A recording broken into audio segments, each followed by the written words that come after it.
Welcome to Octane Mobile Gaming.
Welcome once again to the channel.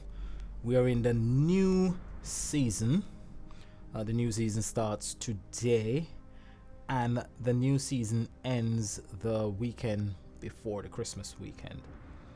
So the Christmas weekend we are going to have a water slayer deck, and that water slayer deck is going to be the Christmas deck that goes from the, I think it's the 23rd up until the 28th of December, and the New Year's deck will be a dark deck. Not sure what type it will be, if it's gonna be Noble Keratic Killer or what's gonna be, but I know it's going to be a water deck for the Christmas weekend event and a dark commander deck for the New Year's weekend. Hopefully we get to some really good decks for the festive season. The new season, let's see what the new season is called before we go into the deck. The collection is the usual, so I'm not gonna really look at the collection. So the new season is called Terrestrial Season, so that's the terrestrial season, and this event is called FROSTFIRE Bluffs. So we're gonna get straight into the deck. We're gonna see if the deck is any good for the event, if it's any good for GVG, and we also just want to touch on the free ultra rare card that we're gonna get for the Thanksgiving deck. Don't know if the Thanksgiving deck is gonna be any good. Hopefully it's gonna be a really good deck. So the first card up is your ultimate form, which is the most important card of the deck. It's called Tundral Trackers, and this Noble Killer card is able to create 10 water power gem 7s. Then it will destroy all non-water gems. It's got a 1-turn cooldown that gives you the ability to create 10 water power gem 7s every single turn. This will be really good for the wave fights, be really good in the crusade maps. It gives you a 75% boost as well with its passive, which is called Gemstone Armaments, and whenever you match 7 or more water power gems together in one match, it heals for 3000% of your recovery. It increases water commander damage also by 75%, and it resists 15% of the damage taken from the enemy. This week we've got two really annoying debuff, or two really these two debuffs affect cards that heals and cards that gives you a boost. So weaken will affect any card that gives you a boost, and toxin will affect any card that actually heals. That means this week, if you want to create a immortal killer deck, and you're gonna boost that using high performance unit area, once you get hit with any one of these two debuff, she's dead in the water. So this week can't really see much people using high performance unit areas skill to power up immortal killer cards, water immortal killer cards. So those are two nasty debuffs. Is this a powerful deck? I would say if you've got this deck, say 3 or 4 pink stars, because it's actually able to create 10 water power gems, even if you've got it at 1 pink star, because it's able to create 10 water power gems every single turn, this would be a great addition to a GVG attacking deck, because it also gives you 75% damage increase, and it does resist a certain amount of the damage taken from enemies. On its own, it's not, I don't think it's really powerful, but it can be a good addition to a deck that's already got some really good damage dealer on board. We're gonna look at your master collection card. Your master collection card for this week will create 12 water power gem 7s. It's got a 3 turn cooldown, and it's got the ability when you match 7 or more water power gems, it heals and it resists 15% of the enemy's damage. This one will dispel toxin. So if you've got that one and you haven't got you're not able to create the ultimate form, that one will dispel toxin for you. This is your ultra rare, which creates 10 water power gems 7s, then it destroys all non-water gems on the board. It's got a 1 turn cooldown. I always like gem destroyers, but as things stand with gem crush, gem destroyers, they don't really resonate with me as much as they used to resonate with me. This one, whenever you match 7 or more water gems together, it increases water commander's damage by 75%. We've also got gem silence. So gem silence, weaken, and toxin we've got this week. 3 serious debuff we've really got this week, so all of those needs to be dispelled, and those will affect quite a lot of cards.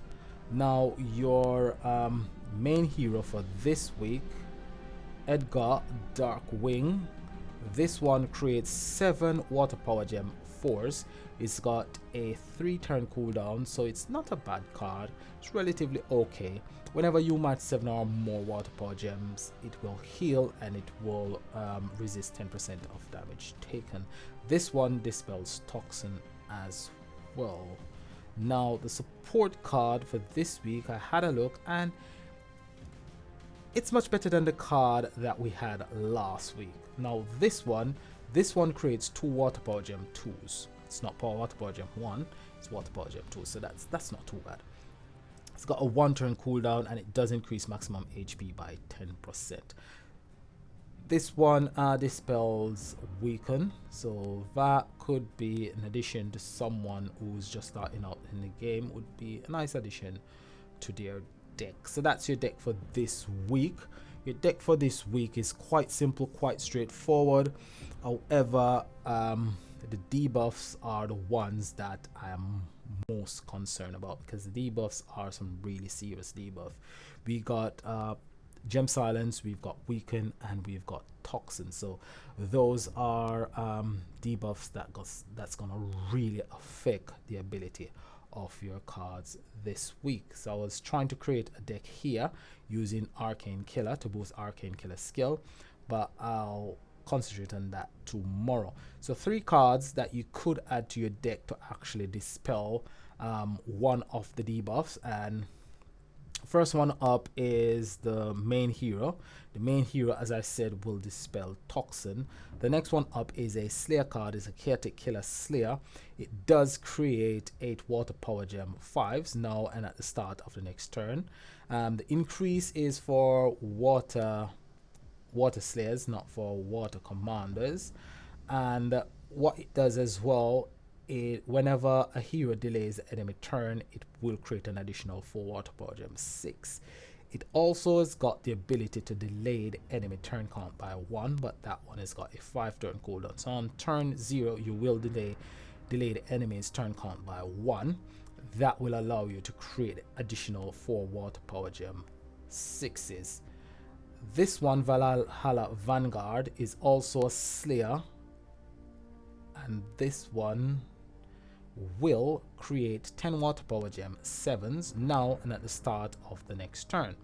When ambushing, it will gain their stat bonus buff and it will create an additional 20 Water Power Gems. So it is able to give you 30 Water Power Gems on the first turn when you activate your battle skill. So that one is not too bad. And this one dispels Weaken, and I think this one dispels Weaken as well. So this one dispels Weaken. So those are 3 cards that you could add to your deck to actually help you to dispel the big debuffs.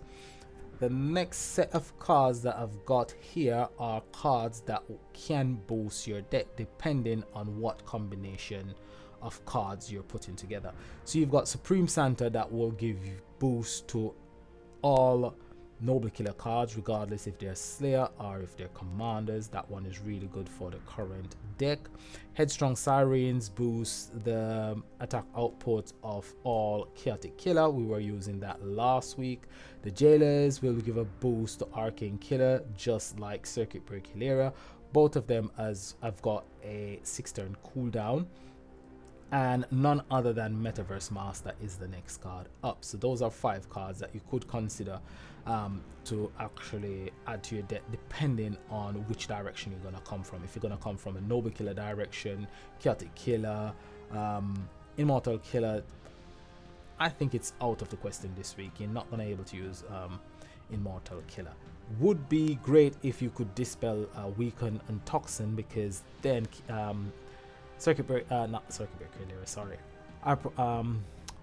our performance unit area is able to dispel Gem Silence. This is the combination that I came up with because Uprising Coven is actually able to cleanse 1 enemy debuff from each water commander on your team, and it's also able to dispel 1 buff. However,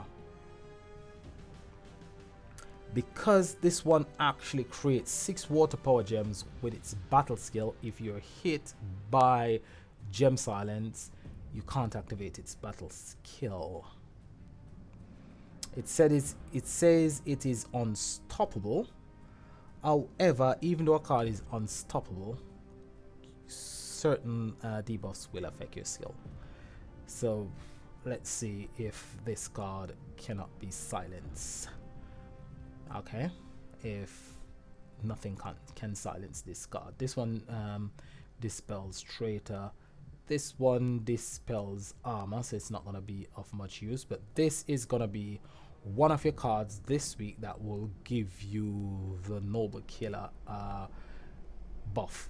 So it will give you a 900% increase from its Noble Killer skill. So it's at 1 pink star, so it's actually got Noble Killer 3, which gives you 900% increase as long as the Noble Killer is present. This card works really well.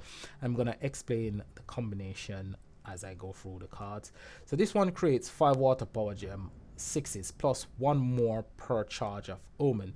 Omen increases self damage by 100%. So this card has got a self damage of 100%, and that lasts for two turns. It expends all Omen charge stored by this card. It's got a 3-turn cooldown. The first passive on it, every time a healing skill is used, it stores 1 charge of Omen. So to store Omen, you need to be using healing skill. Now this card by itself heals for 5000% of your recovery. That's its second passive. So it will trigger its ability to generate 1 stack of Omen.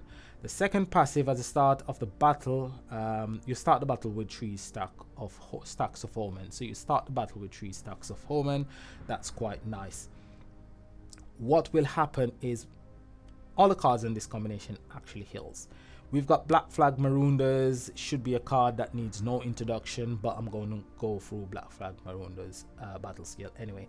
This one will create your 13 power gem 7s, then it will upgrade all water power gems on the board to run 1 rank. It's got a 3-turn cooldown, it's got 2 passive on board, the first of which create an additional 6 water power gem 7s, and it heals for 3000% of your recovery on attack. So you have to attack to actually benefit from this, the passive on this one. That passive heals, so it will also generate 1 stack of Omen for Nocturnal Herald. The next one, it permanently increases Water Commander's damage by 30%. So you're getting a 30% damage increase from this card to all Water Commanders on your deck. That one dispels armor and it dispels fear. Not going to be of much use in the dispelling of the debuffs this week. This one also heals for 5000% of your recovery. So that will allow Nocturnal Heralds to generate 1 extra stock of Omen. Trojan Lovers increases Water Commander damage by 120%. So all the cards, they're either increasing self damage or they're increasing the total damage done by Water Commander. So it's a really nice combination. However, this combination will be affected by Toxin, will be affected by Weaken, and it will be affected by Gem Silence. It increases Water Commander damage by 120% for 4 turns. It reveals a weakness on the target for 3 turns. All standard attack against the exposed weakness will create 3 Water Power Gem 6s. So when you attack, all 5 cards attack together. You multiply 3 by 5, you get 15. So this one is able to create an additional 15 Water Power Gem 6s. It's got 2 passive on board. First of which, when another commander attacks, it heals for 1000% of your recovery. That will allow Nocturnal Herald to create 1 extra Omen, and it permanently reduces damage taken from all enemies attacked by 10%. Surging Seas is a nice card. Really like this card. It creates 4 water power gem 6s and it heals for 5000% of your recovery. Again, we've got heal coming from this card. So this card, along with all the other cards in the deck, actually heals. So they all will be affected by none other than Toxin. It's got a 3-turn cooldown and it creates 6 water power gem 6s at the end of each turn. So that passive will be affected by Gem Silence. It increases Water Commander damage by 100% on turns when you start with 10 or more water power gems on the board. That ability will be affected by Weaken. So its ability to create power gems is affected by Gem Silence. Its ability to heal is affected by Toxin, and its ability to increase the damage done by Water Commanders by 100% is affected by Weaken. So the choice of debuffs this week is strategic. To actually get rid of those, you need to actually get cards to dispel at least Gem Silence or Weaken.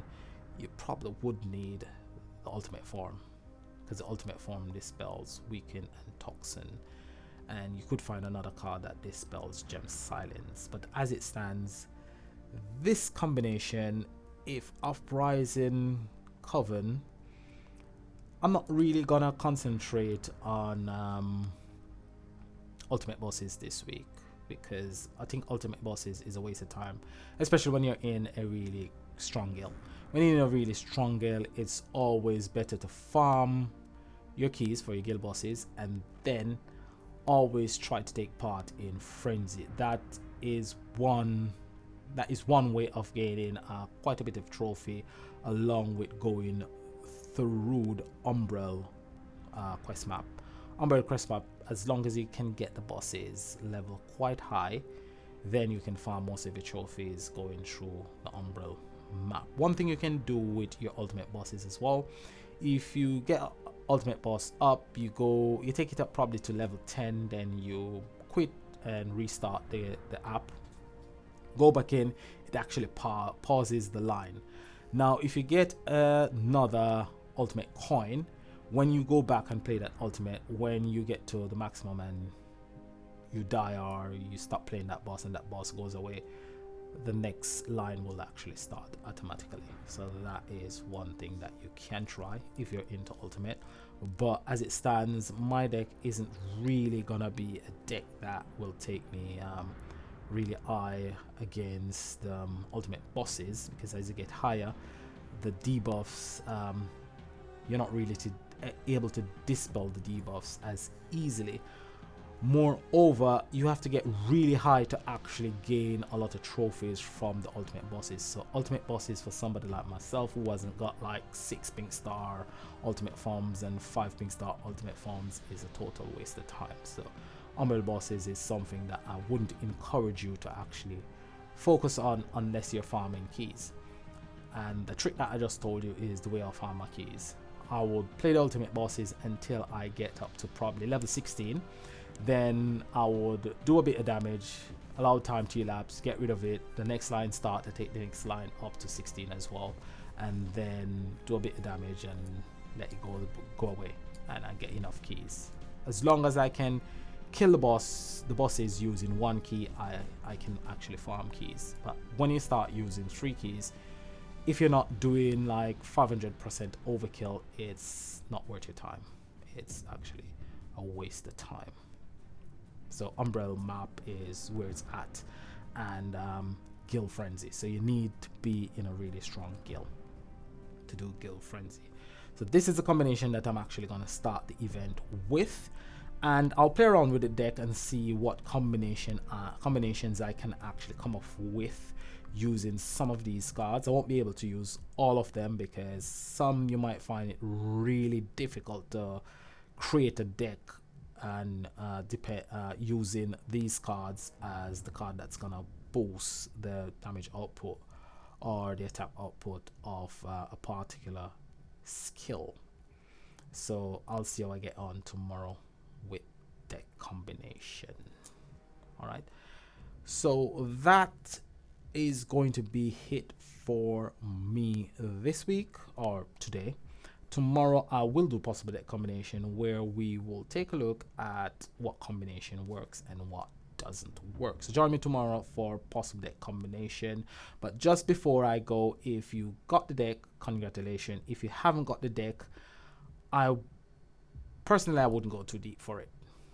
I don't think it's a brilliant deck. I think for the event, the ultimate form would be quite useful for dispelling 2 of the debuff, Toxin and Weaken. You'll have to get another card to dispel Gem Silence. But apart from that, and creating 10 power gems every single turn, as long as you activate the battle skill, I don't really think it's a really powerful deck or powerful ultimate form. But that's just my opinion. So if you like the content, please put a like on the video. If you've got a question, you can ask it. If you've got a comment, please leave it in the comment section below. If you got a suggestion, you can leave it in the comment section below, or you can find me on the network app at Octane Gaming. Would love to hear from you. Thanks to all my subscriber. If you haven't subscribed, please do subscribe. It does really help. Until tomorrow when we do possible deck combination, have a great day. Bye for now.